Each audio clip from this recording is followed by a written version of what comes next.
Post-weaning depression is a serious medical issue that is often under-recognized and underdiagnosed.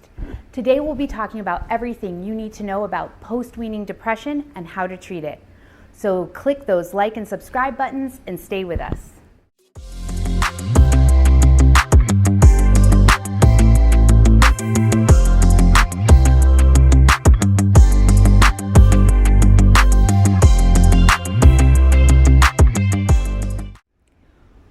Post-weaning depression is a mental health condition with signs and symptoms that occur after you stop breastfeeding. These signs may be linked to hormonal changes and psychological stress associated with weaning. Post-weaning depression is not officially diagnosed or recognized by the DSM-5. It's often actually considered major depressive disorder or postpartum depression, which leads to very poor treatment. What's very important is don't suffer in silence. Talk to your healthcare providers, your friends and family if you think something's going on. Support and treatment are available for post-weaning depression. There are many symptoms that you can recognize of post-weaning depression. These include increased irritability, crying, fatigue, loss of pleasure in usual activities, trouble concentrating, anxiety, increased sadness, hopelessness, difficulty sleeping, changes in appetite, mood swings, and difficulty functioning daily after you start to decrease breastfeeding or stop completely. Post-weaning depression is caused by a couple things. First, the drop in oxytocin. These decrease the feelings of bonding and well-being. There's also a sudden drop in your prolactin, and this can cause negative feelings, especially if weaning is abrupt. There's also a decrease in estrogen, and estrogen returns you to pre-pregnancy hormone levels after weaning. But all of these shifting hormone levels, especially the changes in estrogen, can impact your mood negatively. Please remember to hit the like and subscribe buttons so you can get our latest content.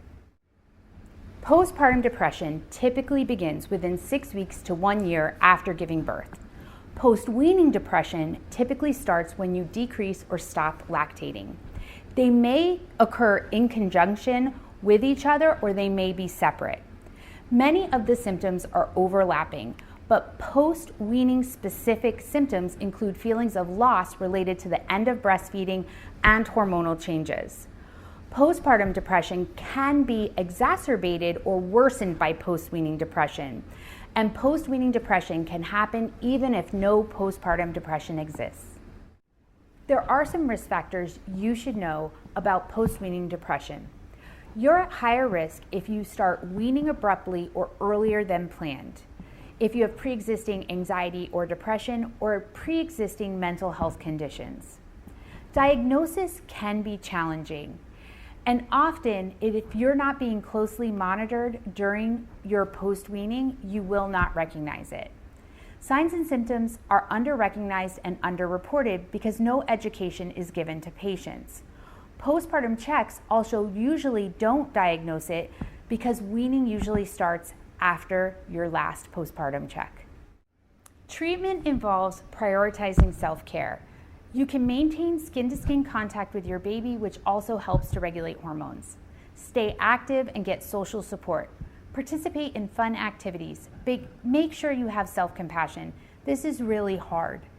Therapy, medication, and supplemental hormones can help. So consult with a mental health professional or your doctor to come up with a treatment plan.